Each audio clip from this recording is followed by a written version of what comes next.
Creo que en el mes anterior, en el mes de mayo, hablamos algo que después tuvimos que cambiarle el título porque, pues, tomamos ahí unos desvíos que el Señor nos permitió y le cambiamos el título al mensaje. El de hoy lleva el título que llevaría ese mensaje anterior. Y si usted toma nota, para que le quede allí su bosquejito, el título es Haced esto en memoria de Cristo. Hoy es el primer domingo del mes de junio. ¿Quién lo iba a pensar? Se partió el año. Ya vamos por la mitad. Esto va a millón. Ahorita hace poco nos estábamos abrazando. Feliz año nuevo, gracia y paz. Y mira por dónde vamos. Haced esto en memoria de Cristo. O sea, es algo que instituyó el Señor Jesucristo, que es Dios sobre todas las cosas manifestado en carne. Es un evento no religioso, es muy especial y el Señor lo estableció en un momento histórico trascendental, la noche que fue entregado.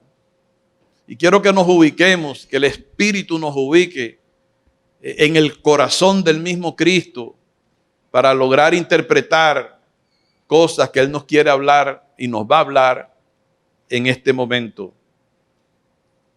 Antes Jesús llamó a Pedro, a Juan, a Jacobo y les dijo, vengan acá porque pues Cristo los amó a todos por igual.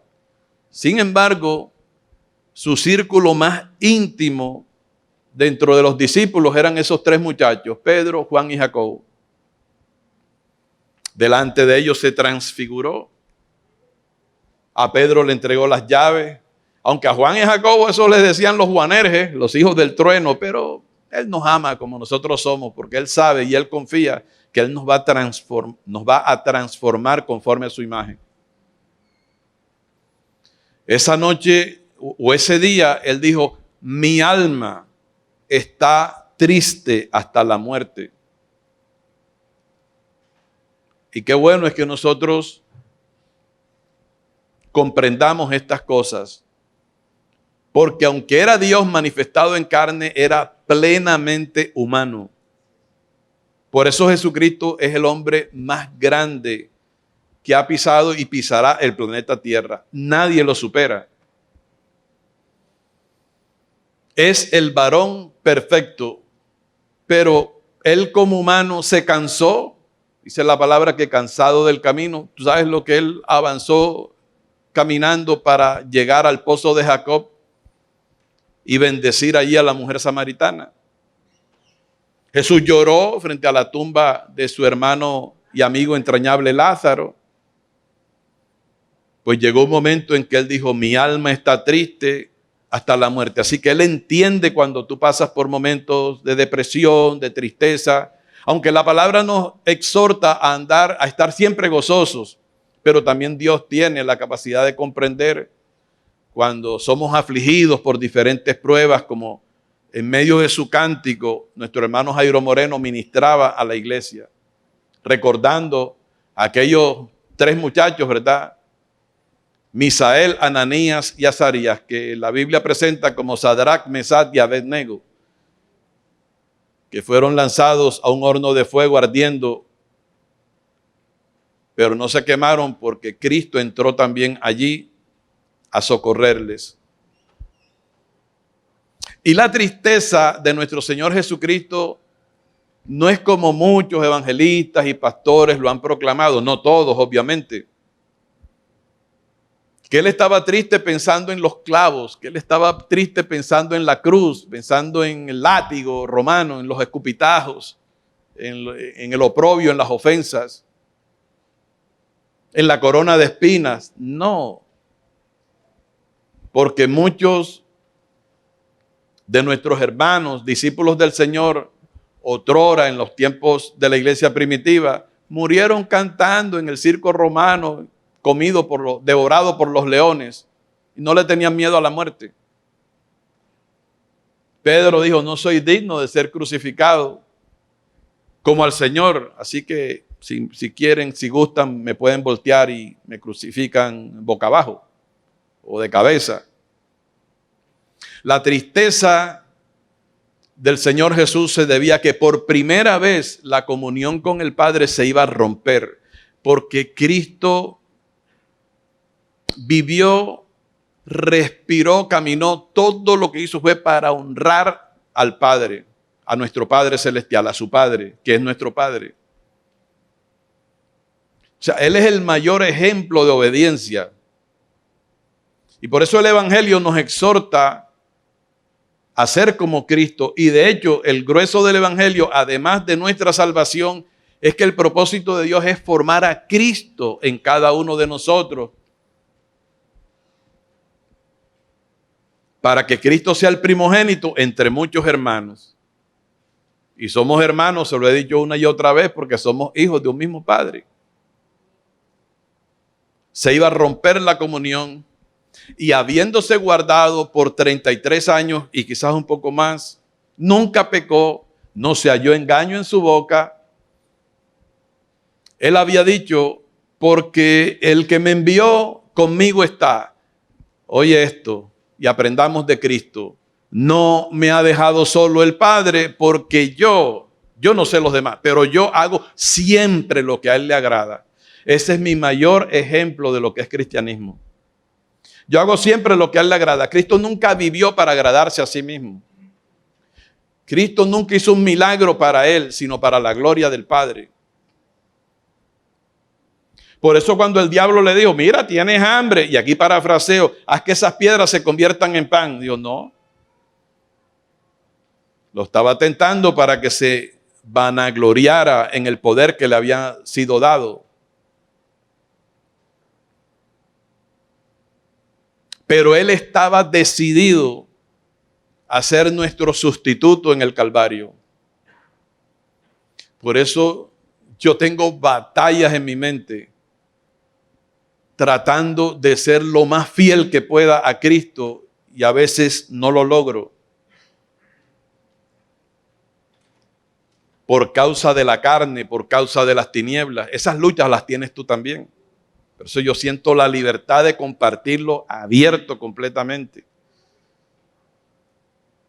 Y nunca presentarme como el non plus ultra de la iglesia. Nos guardamos para el Señor.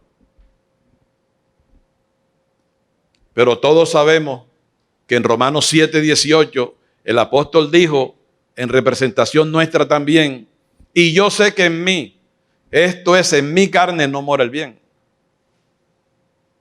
En ninguna carne mora el bien, solamente un querer, pero el querer no alcanza. El querer lo pone el Señor, pero también el Señor pone el hacer. Así que cuando Cristo dice, mi alma está triste hasta la muerte, ya Él estaba próximo a ser entregado por el traidor Judas a una turba que venía con palos y espadas y piedras para hacerle daño al que nunca le hizo daño a nadie. Y estaba triste, pero decidido a morir por nuestros pecados. Ya había habido un previo convenio entre el Padre y el Hijo. Esto es difícil de explicarlo. Y para eso Dios nos ha dado el Espíritu, para que Él nos lo revele, en donde Él convino en ser nuestro sustituto en la cruz del Calvario por amor a nosotros. Ninguno de nosotros mereció tanto amor, ni lo merecemos. Ninguno de nosotros es digno de su amor, porque lo que hemos hecho toda la vida es ir en contravía con Dios. Todavía, aún de cristiano, estamos dando lata. Y discúlpeme esa expresión, pero usted lo entiende. Porque no hemos alcanzado la perfección. Nos han declarado en perfección por causa de nuestra unión con Cristo, que es el varón perfecto.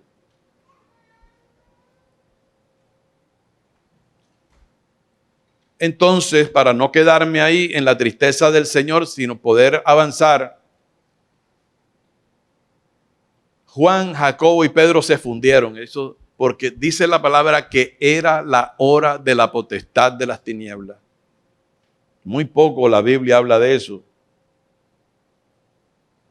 Yo no sé si tú, pero yo creo que toda la demoniera que estaba en los aires se centró en contra del Señor. Y dice la palabra que la oración de Cristo, ahí en Getsemaní, Pedro volteaba por allá y Juan y Jacobo, ellos no vieron media ahí. Se durmieron, que el Señor les reclamó, muchachos, no han podido velar ni una hora. Dice que era tan intensa la oración del Señor Jesucristo. Yo no sé, yo creo que ninguno de nosotros ha llegado a orar así. Yo he orado con lágrimas y gimiendo, pero no hay nada que se compare a esa oración del Señor. Era tan, dice la palabra, y entrando en agonía, oraba más intensamente, tanto que su sudor caía al piso y parecía grandes gotas gruesas de sangre. Hay quienes se atreven a decir que el Señor sudó sangre, pero yo interpreto que la palabra no dice eso, sino que parecían gruesas gotas de sangre. Aunque parece ser que hay algunos estados de ánimo, y eso solamente los médicos y los especialistas lo pueden decir, donde una persona podría transpirar sangre, pero yo no soy una autoridad para eso. Pero sí me quedo en su agonía. Pero en la oración, yo sé que el Señor le dio la victoria a Cristo, porque Él se paró contento y ya no estaba triste, y entonces ya estaba como preparado para enfrentar el Calvario. Pero antes tenía que reunirse con su gente y darle instrucciones. Y en esas circunstancias es cuando en esa noche de la entrega instituye la Santa Cena, algo bien especial que no puede ser, no lo podemos practicar en una forma mecánica. Nosotros ahí, dame el pan y dame el vino, porque eso es pecado. Por eso Pablo habla de comer, de participar de la mesa del Señor indignamente, y con el favor de Dios trataré de explicarlo en una mejor forma que las veces anteriores, si Dios me lo permite. Pero yo sé que el Señor fue fortalecido mientras hacía esa oración, porque cuando saltamos a la carta a los Hebreos, dice la palabra, ¿te acuerdas que dice, corramos con paciencia la carrera que tenemos por delante, puesto los ojos en Jesús, el autor y consumador de la fe? Oye esto, el cual por el gozo puesto delante de él, diga gozo. Gozo es diferente, es la antítesis de tristeza. Ok, el cual por el gozo puesto delante de él sufrió la cruz menospreciando el oprobio. Quiere decir que de la tristeza el Señor pasó al gozo.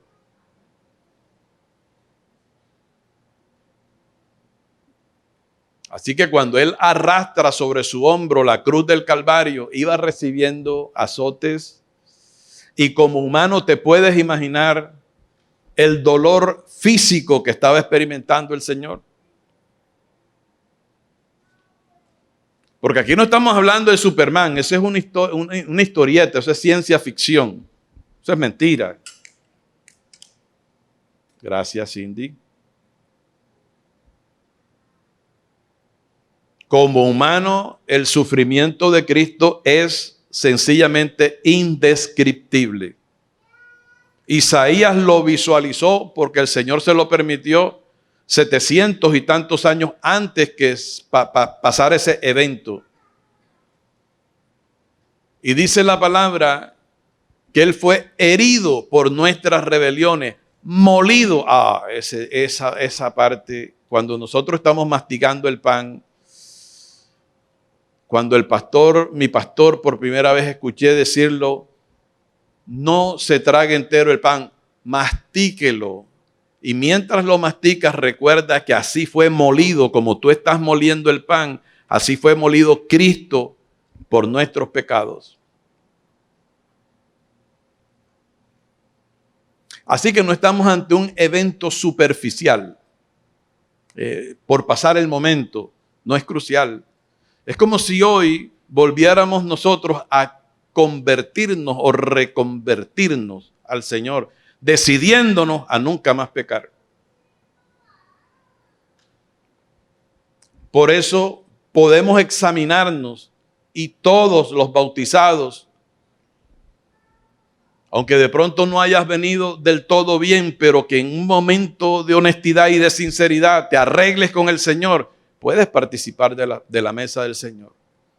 Dios es tan bueno que ha ido dándonos más revelación en cuanto a esto, porque antes, sin pensarlo, lo hacíamos legalistamente. Todo aquel que durante el mes no diezmó, no ofrendó, que no se congregó, y esto no puede, aquí el que está pero la gracia, ¿qué no hace el Dios de gracia para que tú puedas arreglar cuentas con Dios? Y Cristo hizo todo el gasto. Así que vengo a hablar de una enseñanza que no solamente nos prepara para participar de la mesa del Señor, sino que también nos recuerda que el mensaje del Evangelio debe gobernar nuestras vidas. O sea, no solamente debemos conocer el Evangelio, sino que ese mensaje debe gobernar nuestras vidas diariamente. Así que la cena del Señor es bien importante. Y el mensaje del Evangelio debe gobernar nuestras vidas, número 1, como individuos, y número 2, como iglesia. Porque a veces vivimos un cristianismo individualista y no corporativo. El mensaje del Evangelio regula nuestro criterio para que podamos tener unión con Cristo, pero unión también con los hermanos. Porque los hermanos son tan miembros del cuerpo de Cristo como tú eres miembro también. Y a veces eso cuesta. Tiene que Dios darnos revelación para nosotros amar a los hermanos como Cristo ama a la iglesia. El evangelio de la gracia no es como la ley, que la ley prohíbe, no toques, no manejes, no gustes, no hagas, tal cosa es malo. No, el apóstol dijo, con la mente sirvo a la ley de Dios. O sea, este es un pacto de sabiduría, donde la sabiduría de Dios, que el apóstol Pablo llama la sabiduría predestinada, el misterio oculto que le fue revelado a él, viene a desplazar en nosotros la sabiduría humana. Por eso el evangelio de la gracia no todos los pastores lo comprenden.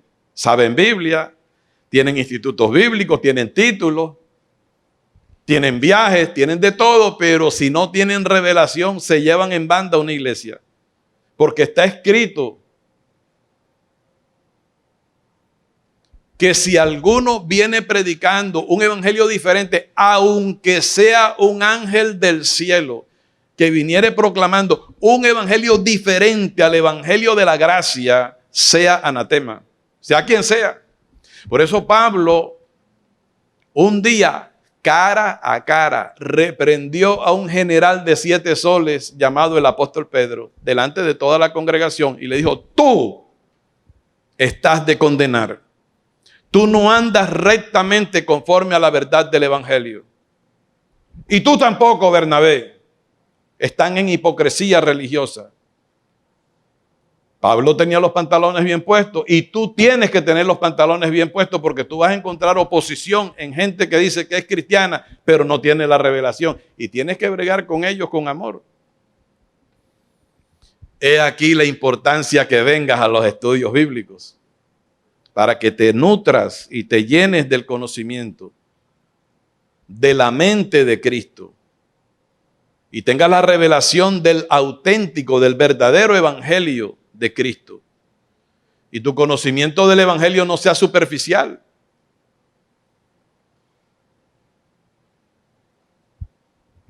Así que, aunque lo que vamos a practicar es una ordenanza de Dios para que recordemos la muerte de Cristo, en sí nosotros nos reunimos para celebrar su resurrección, pero pasando por este recordatorio tan especial. Cristo está entre nosotros resucitado, pero Él no quiere que olvidemos el fundamento de nuestra salvación. A mí, otrora, en el pasado, me tocó corregir a una congregación que yo pastoreé, la primera, porque se les inflaba el pecho a un grupo allí diciendo, estoy bendecido con toda bendición, yo estoy libre del diablo, yo estoy... Y de momento como que se me activó el celo, y digo, oye, pero no me están mencionando a Cristo para nada. Y con amor, yo dije, ¿me permiten un segundito?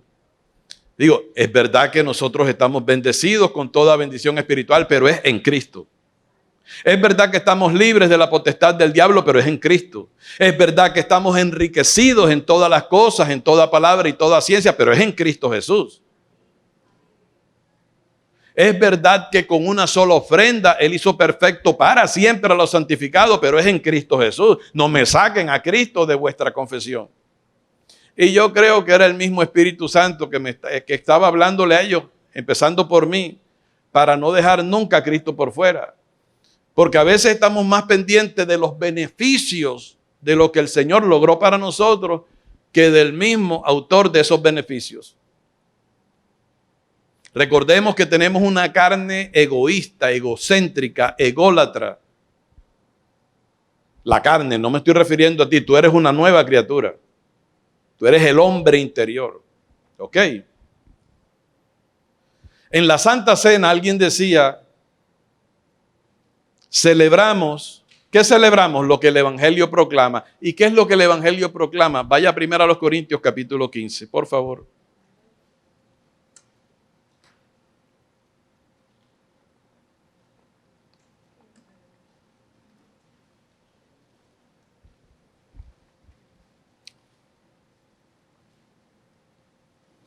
Verso 1. Dice, además os declaro, hermanos, primero a los Corintios, capítulo 15, verso 1. Dije que en la Santa Cena celebramos lo que el Evangelio proclama. Pues en este pasaje está lo que el Evangelio proclama. Dice, además os declaro, hermanos, el Evangelio que os he predicado, el cual también recibisteis, en el cual también perseveráis, por el cual asimismo, si retenéis la palabra que os he predicado, sois salvos si no creísteis en vano. Porque primeramente, y aquí arranca lo que nosotros celebramos, porque primeramente os he enseñado lo que asimismo recibí. Aclaro que el apóstol Pablo no estuvo allí en esa noche, pero cuando el Señor lo proclamó apóstol después de la cruz, le reveló lo que pasó esa noche. Y por eso es que él corrige a la iglesia corintiana que tenía tantos defectos y tantos errores que estaban cometiendo. Porque primeramente os he enseñado lo que asimismo recibí, que Cristo murió, diga la iglesia conmigo, por nuestros pecados. Tenía que hacerlo. ¿Te merecías tú que Él muriera por tus pecados? ¿Me merecía yo que muriera por mis pecados? Absolutamente no. Pero Él murió por nuestros pecados y eso es lo que proclama el Evangelio. ¿Qué más? Conforme a las Escrituras. Y que fue sepultado y que resucitó al tercer día conforme a las Escrituras. ¿Por qué el apóstol Pablo está diciendo conforme a las Escrituras? Para que la iglesia entienda que él no se estaba inventando esto. Las Escrituras dan testimonio. Así que esto es lo que hoy venimos a recordar, porque a veces en los avatares del diario vivir, las ocupaciones tuyas, que el trabajo, tu función de esposo, de esposa, de padre, de madre, ocupa tanto tu mente que vas olvidando algunas cosas. Te conformas, sabes que eres cristiano, oras y todas estas cosas, pero este es el fundamento para que tú puedas vivir en amor hacia Dios, para que podamos vivir, escucha esto, que esta palabra es bien importante, puedas vivir en santidad delante del Señor, si tú valoras el sacrificio de Jesucristo. Yo estoy convencido de que cobro ánimo en cualquier momento en que trato de desfallecer, cuando retorno y miro hacia la cruz. Hay momentos en que sí es bueno un saludito, un consejo de un hermano, una palmadita en el hombro, pero hay momentos en que a ti no hay nada que te consuele. Pero si miras a la cruz y recuerdas esto, chacho, te sanas. Porque allí en la cruz del Calvario es donde yo encuentro la máxima definición e interpretación de lo que es el amor. Amén. Que Dios se haya hecho hombre por mí y que se haya hecho despedazar en la cruz por mí para darme salvación. Eso es lo que nos hace ver a nosotros en deuda con Dios. Pablo en el capítulo 8 de la carta a los Romanos dice que deudores somos, pero no a la carne. Somos deudores al Espíritu. Pues bien, esta muerte, sepultura y resurrección de Cristo conforme a las Escrituras es lo que hoy venimos a recordar, pero debemos recordarlo todos los días también. Y esto es lo que hoy vamos a ver. Vamos a ver tres aspectos. La identificación del problema en la iglesia corintiana, que abarca primero a los Corintios capítulo 11 del verso 17 al 22. Número 2, la corrección apostólica, que abarca desde el verso 23 al 26 de la misma primera carta a los Corintios capítulo 11. Y si Dios nos lo permite, un tercer aspecto, la solución del problema, que va del verso 27 al 34. Así que acto seguido vamos al primer punto. Identificación del problema en la iglesia de Corinto. La iglesia corintiana, de todas las iglesias a las que Pablo le escribió cartas, parece ser la que más lata dio. A esa iglesia Pablo dijo, no pude hablaros como a espirituales. A ustedes no les pude hablar como espirituales, sino como, ¿a qué? Dígalo más fuerte, ¿a qué? Os di a beber leche y no vianda, porque sois niños y los niños hay que darles tete, leche. No que Pablo no tuviera más conocimiento. Pablo tenía vianda, alimento sólido. Pero él a esa misma iglesia en el capítulo 2, verso 6 dice, sin embargo, hablamos sabiduría con los que han alcanzado madurez. Y sabiduría no de este siglo, ni de los príncipes de este siglo que perecen. Mas hablamos sabiduría de Dios en misterio, la sabiduría oculta,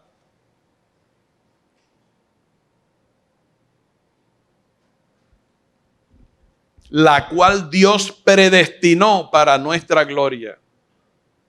Si tú no alcanzas esa sabiduría, serás un cristiano sin gloria. Pero como esta palabra te sea revelada, como te está siendo revelada, serás un cristiano con gloria. Seremos una iglesia gloriosa.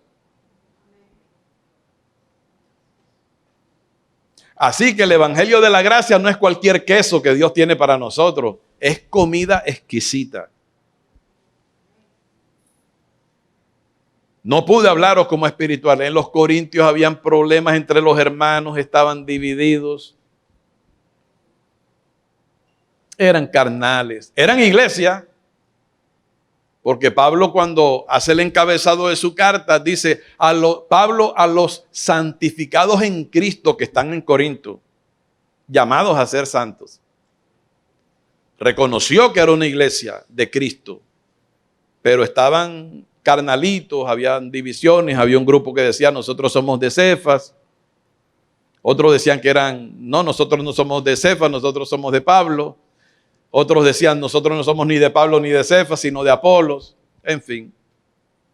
Habían otros que decían no somos ni de Apolos, ni de Cefas, ni de Pablo, sino de Cristo. Pablo en su carta tiene que decirle, ¿acaso Cristo está dividido? Murió Pablo por ustedes, fueron bautizados en el nombre de Pablo. ¿Qué les pasa a ustedes, Corintios? Unos niños peleoneros, habían disensiones. Y habían abusos, había un pecado terrible dentro de la iglesia. Un jovencito le enamoró la esposa a su papá, imagínate. O sea, la madrastra, pues. Los hermanos en disensiones. El apóstol, fíjate que el apóstol no dijo, yo no quise hablarle a ustedes como espirituales, sino no pude. Porque mire, a los niños aquí que acabaron de subir a sus salones, las maestras le están hablando como niños que son. No pueden estar hablándole de cosas profundas y misterios. ¿Por qué? Porque no tienen capacidad todavía espiritual para recibir cosas profundas. Porque son niños. Pero si usted siendo adulto todavía permanece en niñez espiritual, tampoco está en capacidad de recibir el grueso del Evangelio de Cristo. Cuando usted va a Hebreos capítulo 5, del 14 en adelante, el escritor de la carta a los Hebreos, yo me aventuro a pensar que fue el mismo Pablo, por la sabiduría que hay en esa carta. Y si no fue Pablo, fue Apolos. Dice, acerca de esto tenemos mucho que decir y difícil de explicar por cuanto os habéis hecho tardos para oír. Porque debiendo ser maestros después de tanto tiempo, tenéis necesidad que se os vuelva a enseñar cuáles son los primeros rudimentos de la palabra de Dios. Y habéis llegado a ser tales que tenéis necesidad de leche y no de alimento sólido, por cuanto sois niños. Y todo el que es niño es inexperto en la palabra de justicia. Pero el alimento sólido que hay en la Biblia es para los que han alcanzado madurez. Los que por el uso, hermano Caruso, tienen los sentidos ejercitados en el discernimiento del bien y del mal. ¿Entendemos el punto? Bendice a tu hermano que tiene cerca y dile, yo recibo que el Señor te lleva a la madurez espiritual.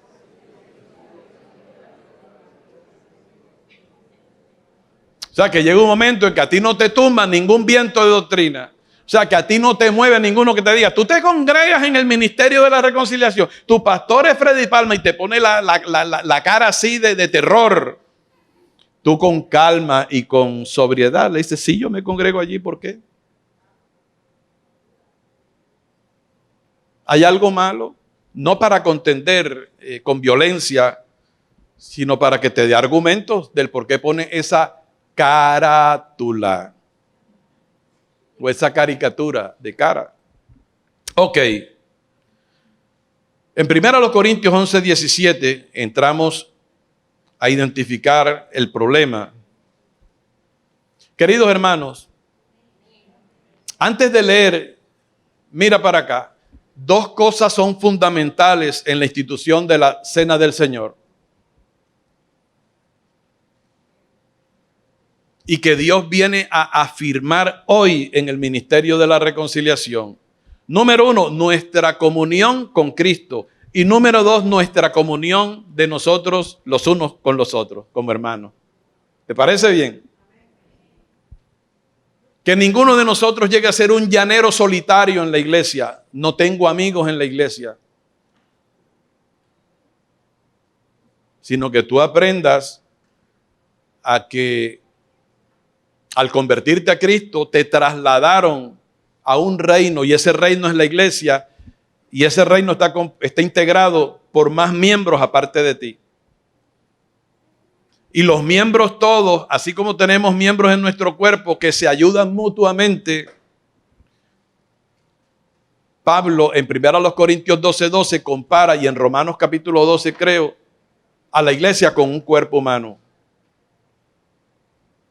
Esto entenderlo es maravilloso y hoy lo vamos a entender con más claridad. Dos cosas básicas recordamos en la Cena del Señor. Nuestra unión con Cristo y la unión de nosotros los unos con los otros. La unión con el cuerpo de Cristo. ¿Qué pasaba en la iglesia corintiana? Que en la Santa Cena no se estaba manifestando esa cordialidad y esa unión entre los hermanos, sino que por el contrario, los abusos que allí se cometían estaban destapando una penosa división en la iglesia de los hermanos. El verso 17, el apóstol les dice, 1 Corintios 11, 17, pero al anunciaros esto que sigue, no os alabo porque no os congregáis para lo mejor, sino para lo peor. Ay, Padre. Pues en primer lugar, cuando os reunís como iglesia, hoy estamos reunidos como ¿qué? Como iglesia, oigo que hay entre vosotros ¿qué cosa? Dígalo más fuerte. Divisiones, y en parte lo creo. Qué serio es cuando en una iglesia hay divisiones. Allí no se está glorificando el Señor Jesucristo cuando no hay unanimidad en el cuerpo. Cacho, eso es como si tu pierna izquierda quiere avanzar para un lado y la derecha dice, no, yo para allá no quiero, yo quiero es para la derecha. Imagínate un ojo tuyo que quiera mirar para un lado y el otro dice, ¿yo por qué tengo que mirar para allá? Yo voy a mirar para donde me dé la gana.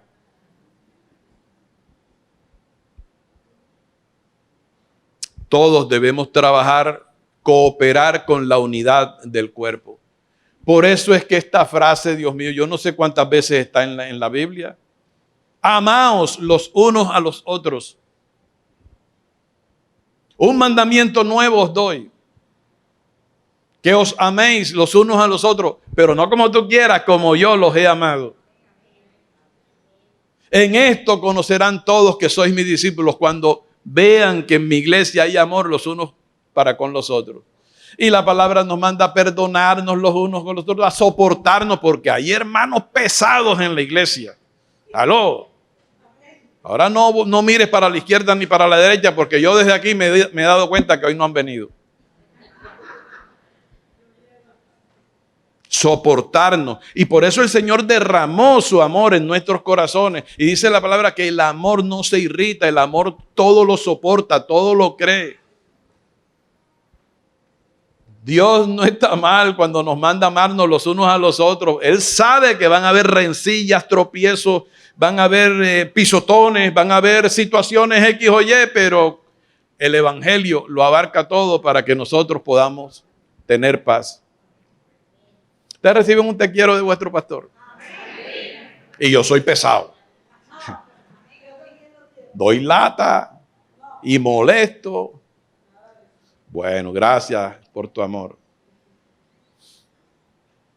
Ahora, no deben haber divisiones en la iglesia. Sin embargo, Dios es tan hábil. Dios es tan sabio que aprovecha las divisiones para que la iglesia conozca a los que son aprobados. Mira lo que dice el verso que sigue. Verso 19. Porque es preciso que entre vosotros haya disensiones, es decir, desacuerdos, para que se hagan manifiestos entre vosotros los que son que siempre en la iglesia alguien se va a ir. ¿Aló? Dile al que está a tu lado, cuidado, cuidado. Porque aquí hay gente que me ha dicho, pastor, con ustedes aquí para el cielo, que comían en el mismo plato conmigo y de la noche a la mañana no están.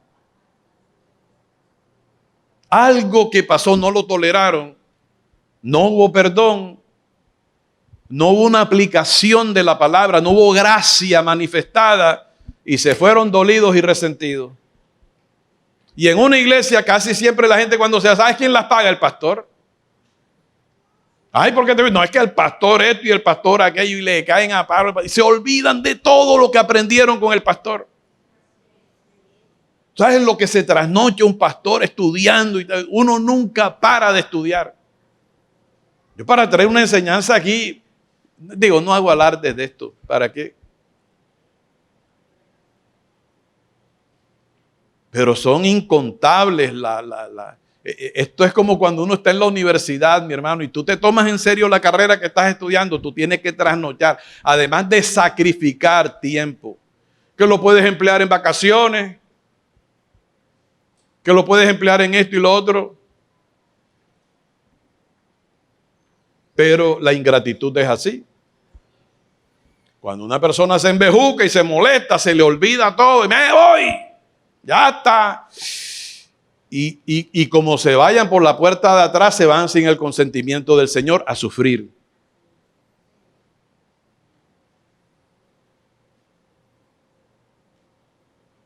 Yo espero que eso no te pase a ti.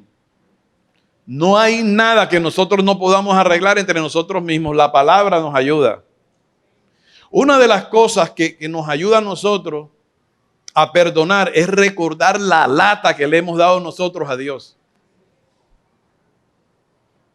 Mira al que está a tu lado, dile, cierto. Dígame a mí, cierto, pastor. Ay, papá. A mí me es fácil perdonarte porque, Dios mío, ay. Pablo, la gracia destapó tanta humildad produjo tanta humildad en el apóstol Pablo que Pablo dijo, de los pecadores, yo soy el número 1. Él no se escudó, no, Caín es peor que yo, él lo pudo haber dicho. Ese era del maligno. Adán metió las 4, yo al fin débil. No, él dijo, de los pecadores yo soy el primero. Y de los santos soy menos que el más pequeño de todos ellos. Eso es lo que hace la gracia. La gracia degrada nuestro ego para que Cristo sea el que sea visto. Como dijo Juan el Bautista, es necesario que yo, pero que Cristo.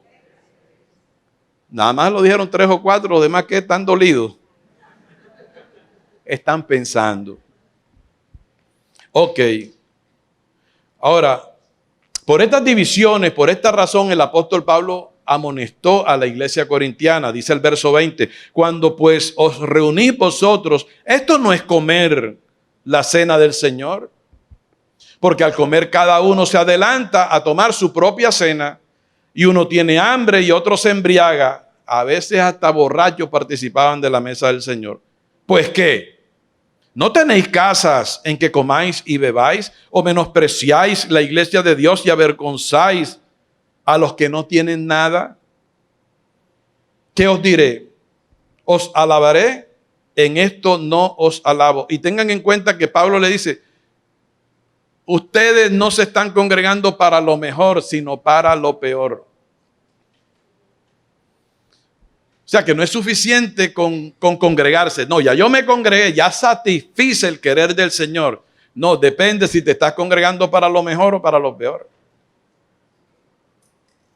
En este caso, en este domingo nos estamos congregando para lo mejor. Yo lo recibo por la fe. Y la razón por que el apóstol Pablo amonesta de esta manera es porque en la iglesia primitiva, antes de la cena del Señor, había una cena comunitaria que le llamaban el banquete del amor o el ágape. Entonces, ¿qué pasa? Que los hermanos más pudientes, los que tenían más dinero, mejor provisión, llegaban con una canasta llena de comida y hasta con una botellita por ahí de vino y sabe Dios si con un 3 leches por ahí de postre.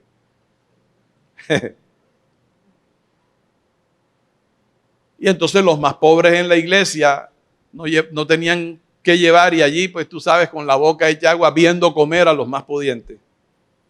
Una prueba, una tremenda demostración de desamor y falta de consideración para con los hermanos más necesitados en la iglesia. Se estaba desdibujando lo que la iglesia primitiva era. ¿Te acuerdas? Que los que tenían más compartían con los que tenían menos. Y no había necesidad entre el pueblo, sino que los que tenían propiedades vendían sus casas, sus fincas, y el producto de la venta lo ponían a los pies de los apóstoles y se repartía. Y no habían necesitados en la iglesia. Pero este problema en Corinto estaba pasando. Por eso Pablo, pues, los amonesta. Ahora, luego de participar de este banquete del amor o del ágate, era que participaban de la cena del Señor. Pasemos rapidito porque el tiempo está avanzando a la corrección apostólica. Y en el verso 23, el apóstol dice, porque yo recibí del Señor lo que también os he enseñado. Noten que el apóstol Pablo no aprendió sobre la institución de la Santa Cena, aunque él no estuvo allí esa noche, no porque Pedro se lo contó, no porque Juan o Jacobo o alguno de los otros apóstoles, sino por revelación del mismo Cristo resucitado. Fíjate lo que dice, porque yo recibí ¿de quién? Del Señor lo que también os he enseñado, que el Señor Jesús, la noche que fue entregado, tomó pan. Y habiendo dado gracia, lo partió y dijo, tomad, comed, esto es mi cuerpo que por vosotros es partido. Haced esto en memoria de mí. Asimismo, tomó también la copa después de haber cenado, diciendo, esta copa es el nuevo pacto en mi sangre. Haced esto todas las veces que la bebiereis en memoria de mí, insiste el Señor. Digo, ¿están leyendo Biblia conmigo? Léelo porque esto te hace bien. Así pues, verso 26, todas las veces que comieres este pan y bebieres esta copa, la muerte del Señor anunciáis hasta que Él venga. Les decía que la cena del Señor fue instituida en un momento muy especial, demasiado especial, trascendental en la vida de Cristo y en la vida de la iglesia. De pronto nosotros, desde otra perspectiva, aquí sentados cómodamente, lo vemos porque lo hemos escuchado tantas veces en tantas predicaciones, pero qué bueno sería que profundicemos interiormente y nos traslademos retrospectivamente como si hubiéramos estado allí en ese lugar. Alguien decía, tuvo que ser un momento extremadamente conmovedor, supremamente conmovedor. La noche de la entrega. Él sabía que ya estaba próximo a recibir el beso traidor. Previamente sorprendió a sus discípulos tomando una toalla y una lebrillo, aquí le llamamos ¿qué? Ponchera, y empezó a lavarle los pies polvorientos a los discípulos. En ese entonces, la cultura judía, cuando alguien llegaba de visita a la casa pues de alguien pudiente, ese alguien tenía esclavos y habían diferentes órdenes dentro de los esclavos. Y el esclavo de menos categoría era el que se encargaba de lavarle los pies al visitante. Porque las calles de Jerusalén no es como ahora, que tú caminas por calles pavimentadas, asfaltadas. Calles polvorientas. Y no andaban con esos zapatos de hoy, sino con sandalias. Y el Señor toma el lugar del esclavo de menos nivel, de menos categoría, y empieza a lavarle los pies. Pedro dijo, tú a mí no me tocas, tú a mí no me lavas los pies. ¿Qué le hubieras dicho tú?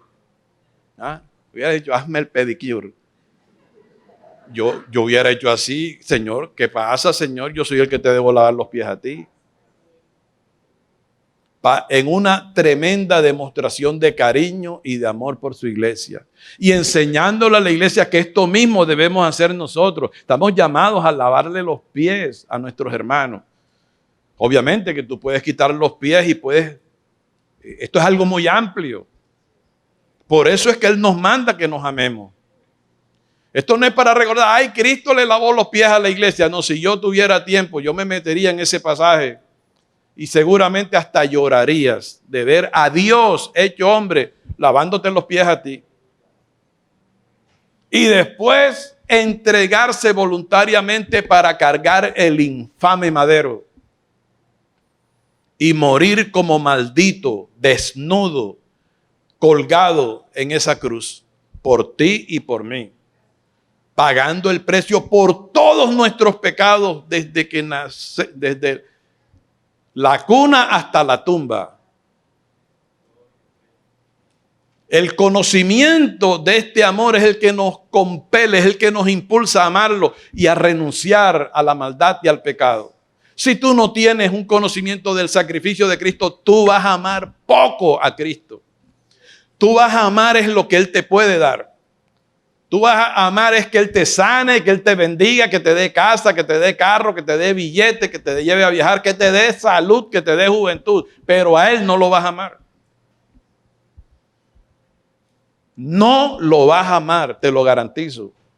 Pero cuando tú comparas, apártate, apaga el televisor un ratico, salte de YouTube y salte del WhatsApp. Hay que salir del entretenimiento y como concentrarse un poco y haga usted un balance desde que tiene uso de razón, porque desde atrás tú no te acuerdas de cuánto has pecado. No ha habido un día en que tú no peques. Igual este servidor. Y un solo de nuestros pecados nos hacía merecedor del infierno. Uno solo. La violación de un solo mandamiento nos hacía acreedor al castigo eterno. Dios nos amó tanto desde antes de la fundación del mundo que Él dijo, no, este es un trabajo para mí. Soy yo el que puedo salvarlos. Pero no puedo derramar sangre porque yo soy espíritu. Tengo que hacerme hombre, tengo que crear una sangre perfecta en un ser humano. Y entonces cuando cumple lo que profetizó Isaías, porque un niño nos es nacido, hijo nos es dado. El niño no había nacido. El hijo no nos había sido, era futuro. El principado sobre su hombro, el gobierno sobre su hombro, y se llamará su nombre en futuro. El nombre de ese ser humano que iba a nacer niño como nacimos tú y yo. Se llamará su nombre admirable, está hablando de Jesucristo. Consejero, Dios fuerte, no como dicen los testigos contra Jehová, que Cristo era un diosecito inferior. No, Isaías dice Dios fuerte, Padre eterno, príncipe de paz. Obviamente, por eso es que tienes que venir a los estudios bíblicos y sonríe, que más te vale. Que Pablo dijo, e indiscutiblemente grande es el misterio de la piedad. Dios fue manifestado en la carne de ese niño, de ese hijo que nos fue dado. Dios se hizo hijo por primera vez, porque el Hijo de Dios no nació en el cielo. ¿Dónde la Biblia lo dice? Es más, Mateo dice, el nacimiento de Jesucristo fue así. La Biblia lo dice clarito. No asado, sino así como dice la palabra. Estando desposado, Vino Gabriel,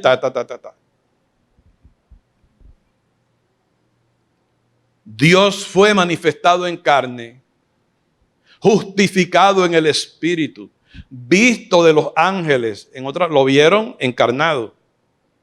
Predicado entre los gentiles, creído en el mundo, recibido arriba en gloria. Dios mismo se hizo hombre, se hizo hijo para cargar con tu pecado y el mío. Yo creo que ahora que el Señor derramó su amor en nuestros corazones, podemos cumplir el primer mandamiento de la ley de Dios. Y si cumplimos el primero, podemos cumplir los demás. Yo le he escuchado a muchos teólogos decir, nunca lograremos cumplir eso, ni un segundo en la vida. ¿Por qué? ¿Quién eres tú, teólogo, para decir eso? Sé teólogo, disfruta de tu título, pero no te atrevas a hablar lo que no está escrito en la palabra. La palabra dice que el primer mandamiento es, oye Israel, el Señor uno es. Y amarás al Señor con todo tu corazón, con toda tu mente, con toda tu alma y con todas tus fuerzas. Es el primero y grande mandamiento. Y Romanos 5:5 dice que el amor de Dios fue derramado en nuestros corazones. ¿Podemos o no podemos amarlo? Claro que podemos. Claro que podemos.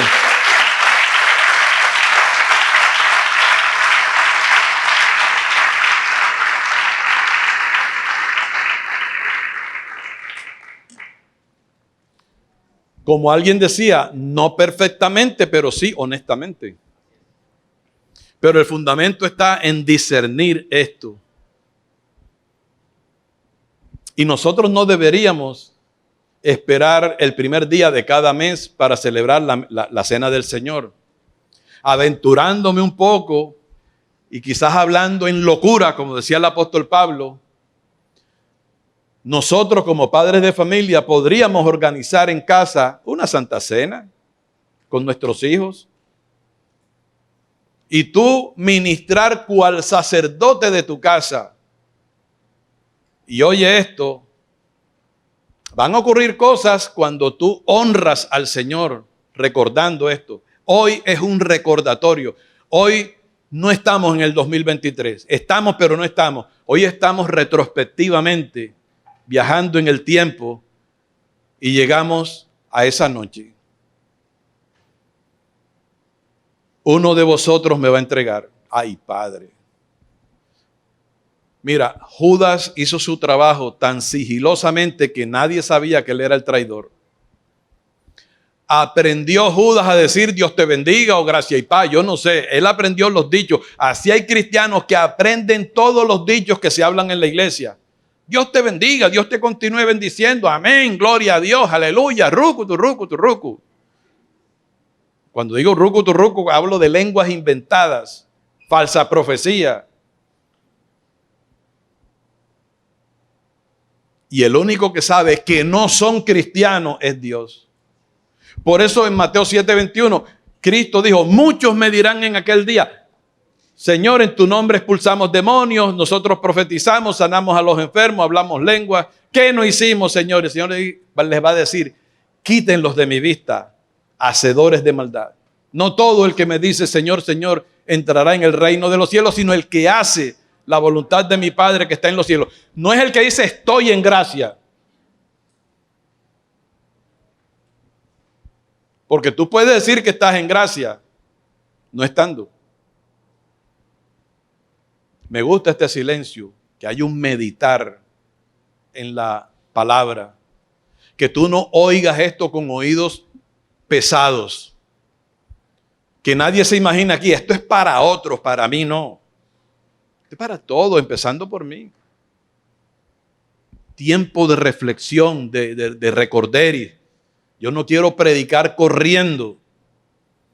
Yo no quiero que a ti se te olvide esta palabra al salir de aquí o cuando te estés comiendo un helado más tardecito, sino que salgas de aquí henchido de amor hacia Cristo y con la disposición de obedecerle y de no pecar más. ¿De acuerdo?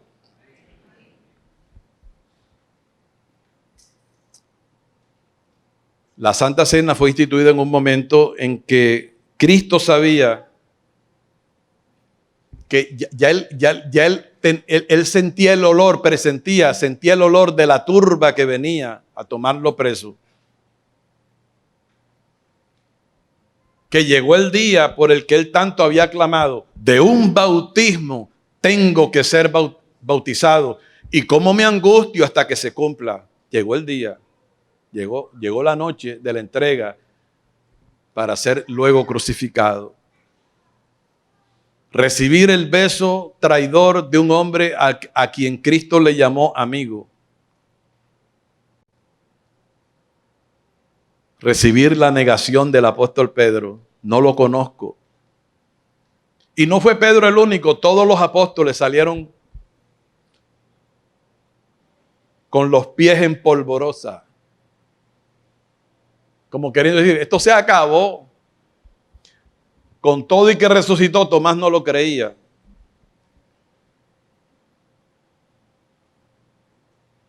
El abandono del Padre. Qué tremendo. En la cruz del Calvario. ¿Tú te recuerdas que Cristo dijo, Elí, Elí, lama sabactani? Esto es, Dios mío, ¿por qué me has desamparado? ¿Tú sabes por qué Dios desamparó a Cristo? Para ampararte a ti. Eso es lo que para eso Dios te trajo hoy aquí. Para que tú medites en esto, reflexiones. No seas un cristiano que vive mecánicamente, que le dices amén a todo, que dices gloria a Dios sin sentirlo, sino que haya en ti una plenitud de fe. ¿Cuál es la esencia de esta celebración? que todo lo que hacemos, ya apareció por ahí el pan y luego aparecerá el vino, todo lo que hacemos en la Santa Cena apunta hacia la persona de Cristo, no hacia la persona, no hacia el pan ni al vino. Esos son elementos visibles con que recordamos las cosas que hizo el invisible. ¿Cuál es la esencia de esta celebración? Que no se trata de recordar algo que Él hizo, sino recordarlo a Él. ¿Me hago entender? ¿Quién es Jesucristo para ti? ¿Y quién es Jesucristo para mí? De acuerdo al valor que Él tenga para ti o para mí, así será nuestro porcentaje de obediencia al Señor y de lealtad al Señor.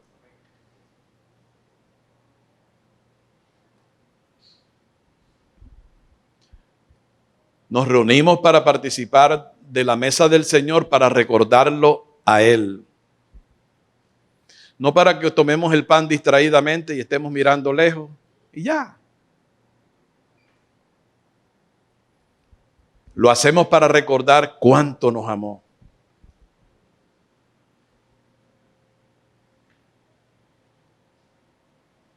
Cuánto nos amó.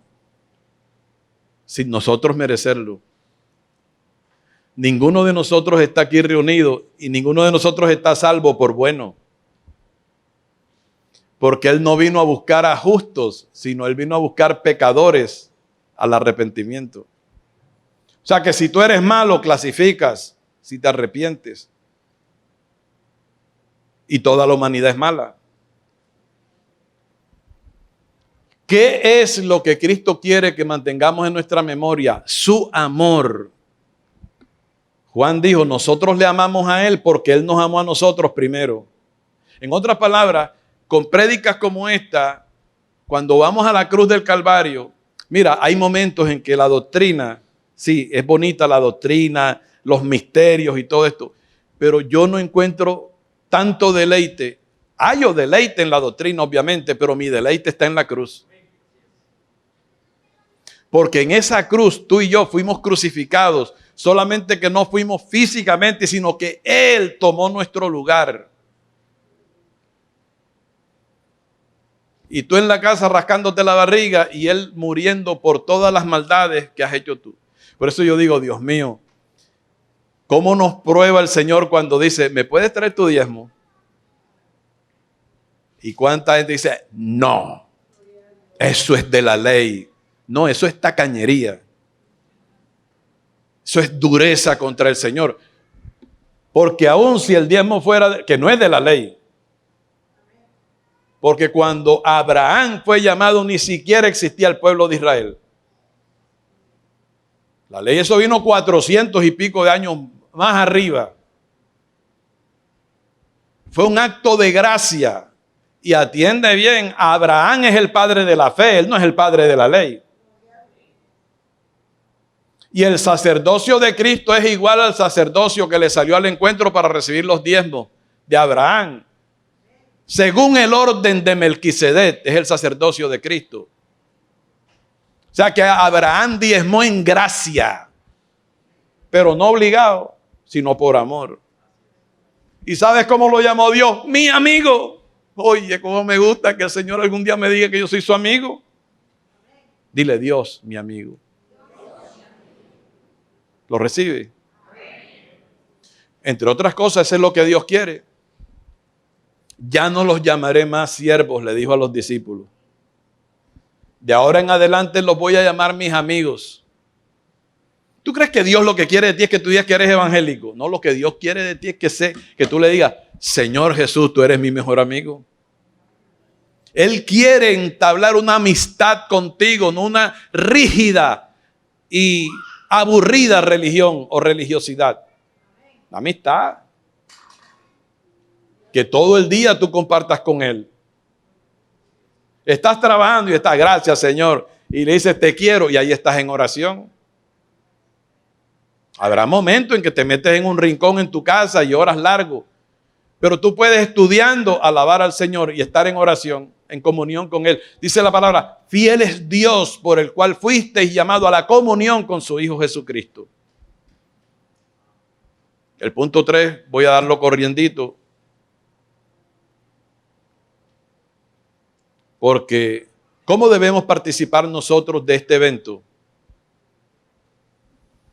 Y ahí entramos a la parte final, la solución del problema. Verso 27. De manera que cualquiera que comiere este pan o bebiere esta copa del Señor indignamente, oye esto, será culpado del cuerpo y de la sangre del Señor. Esto es bien fuerte, ¿sabe? Porque ¿cómo un creyente puede participar indignamente de la cena del Señor? Yo tengo aquí varios puntos. No alcancé a darlos en la cena pasada, pero abra bien el oído, porque usted va a participar de la cena del Señor, pero si antes tiene en cuenta estos aspectos. Todo lo que he dicho señala a Cristo, la importancia de Cristo, pero para participar de algo que instituyó Cristo, tú no puedes participar de cualquier manera.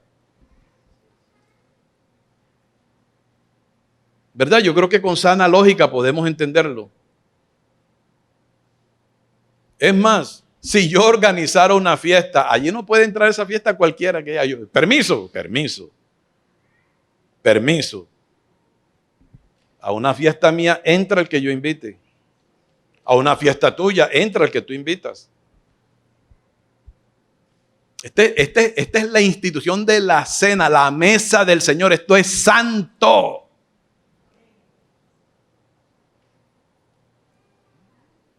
Yo di algunas palabras que fueron de consuelo para los hermanos, pero hay que ampliarlo.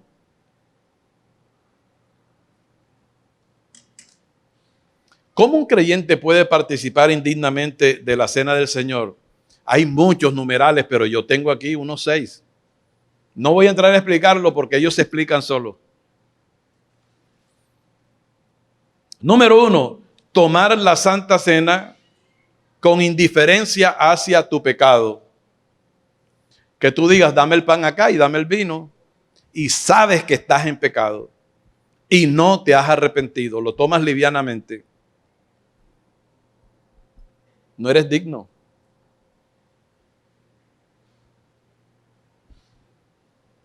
Pecados escondidos, no confesados. Número 2, cuando participamos creyendo que he sido lo suficientemente bueno para tomar la Santa Cena. Qué bueno soy, dámela acá, hermana Nancy. No todos somos indignos.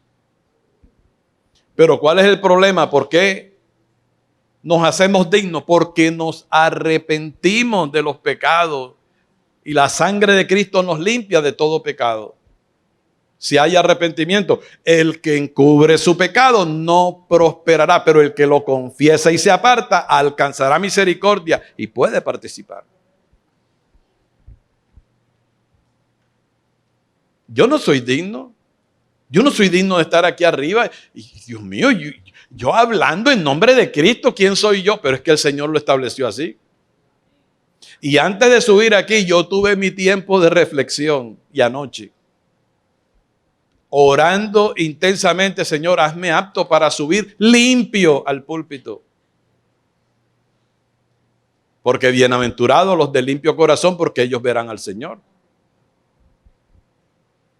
Y uno tiene que cuidar mucho su amor hacia Cristo, porque está escrito en 1 Corintios 16, 22.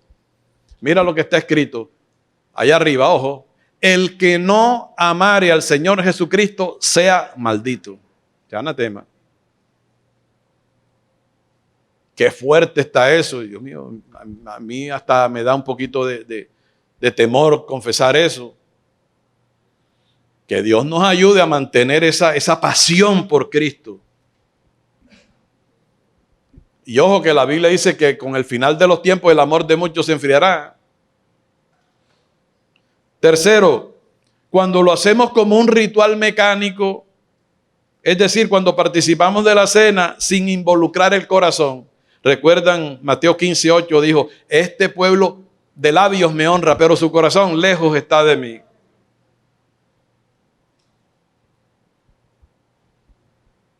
Yo he visto participar a mucha gente mecánicamente de la cena del Señor. No aquí para no ministrarte adversamente. Número 4, cuando venimos, y estamos hablando de quién participa indignamente de la mesa del Señor. Cuando venimos a la cena del Señor con amargura en el corazón contra algún hermano y no lo queremos perdonar. Porque con esa amargura estamos negando lo que la cena simboliza, que somos un cuerpo. ¿Con quién estás tú enojado en la iglesia? Y cuidado con un familiar tuyo. No pueden haber enemistades. Porque aún en el Sermón del Monte, el Señor dijo que debemos amar a nuestros enemigos y orar por ellos y bendecir a los que nos maldicen.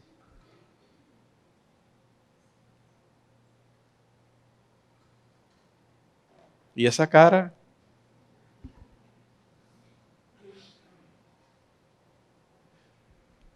¿Qué hacemos de más si nada más saludamos a los que nos saludan y a los que nos dan flores o regalos el día del cumpleaños? ¿Y a los demás qué? El Señor dijo cosas fuertes: el que te dé una mejilla, ponle la otra. De ahí muchos sacaron un argumento que no es bíblico, porque el Señor dijo: aprended de mí que soy manso y humilde de corazón. Y hay quienes dicen: seré manso pero no menso. Ya ahí estás en contravía, muchachos.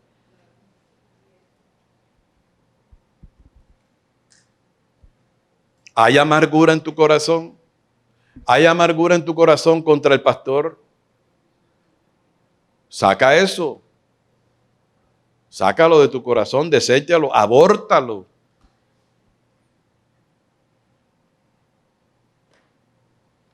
Hay más cuando no cooperamos apoyando la obra del Señor. Cuando usted no tiene ni idea por dónde va la iglesia, porque no está pendiente de por dónde va el desarrollo de la iglesia, donde usted dice: soy miembro de esa iglesia. Ignoras quién está enfermo en la iglesia, ignoras quién está sin trabajo.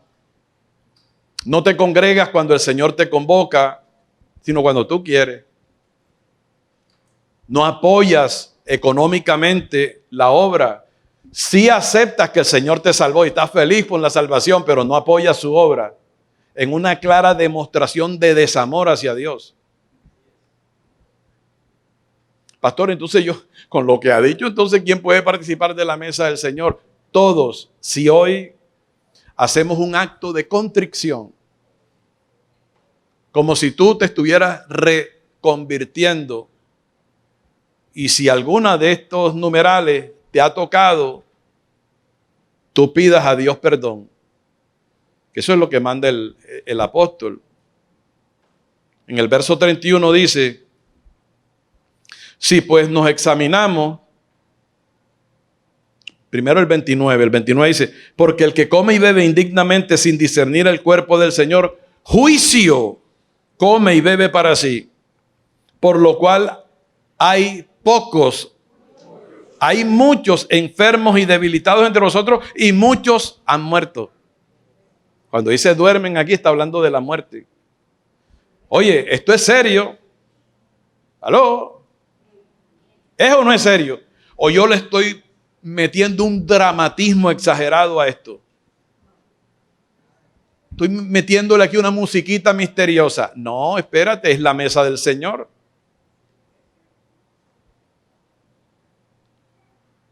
Entonces dice la palabra en el verso 31, si pues nos examinásemos a nosotros mismos, esta es la solución, no seríamos juzgados, mas siendo juzgados porque no te has examinado, somos castigados por el Señor para que no seamos condenados con el mundo. En Primera de Juan 1:9, yo lo voy a leer para ti para ya terminar. Dice: si confesamos nuestros pecados, Él es fiel y justo para perdonar nuestros pecados, oye, y limpiarnos no de alguna, sino de toda maldad. En otras palabras, Si estas advertencias de las cuales he hablado en esta hora te han tocado a ti, tú puedes examinarte, que es el paso que vamos a dar ahora. No analizar al que está al lado tuyo, sino tú mismo te autoexaminas. Y si encuentras una piernita de la que tú estás cojeando, de lo que hemos hablado aquí, y le pides perdón al Señor con base en sus promesas, la sangre de Cristo te limpia de todo pecado y puedes participar de la cena del Señor. ¿Entendemos el punto? O sea que Dios te da hoy la oportunidad. No que te vayas triste de aquí. Estoy bautizado, llevo 50 años de cristiano y no participé. No, si puedes. Pero hago una pregunta. ¿El pecado va a poder más que tú para restringirte y maniatarte de tal manera que no participes de la mesa del Señor porque todavía amas seguir en pecado? Verdaderamente este es un momento de prueba. Y si no te arrepientes y participas indignamente de la mesa del Señor, corres el riesgo de enfermarte o de morir. Tan serio es esto. De manera que si tú no te arrepientes de tu pecado, no participes. Pero si te arrepientes, participa. Digo, si eres bautizado. Yo creo que hoy se ha clarificado un poquito más el asunto. Porque esto no es cuestión de, Señor, perdóneme ahora, dame la cena aquí y mañana vuelves a lo mismo. No. El que confiesa su pecado y se aparta alcanzará misericordia, pero si no se aparta. Entonces, este es un momento en que nos examinamos si verdaderamente somos miembros del cuerpo de Cristo.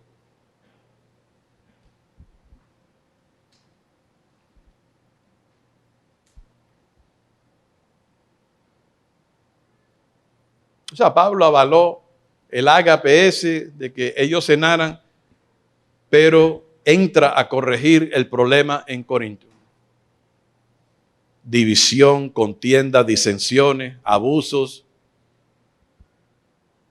La cena del Señor no tenía importancia. Hoy hay muchas iglesias donde la cena del Señor no tiene ni 5 de importancia. Pero yo estoy seguro que esta palabra te ha ministrado a ti hoy. Vamos a inclinar nuestros rostros y vamos a orar.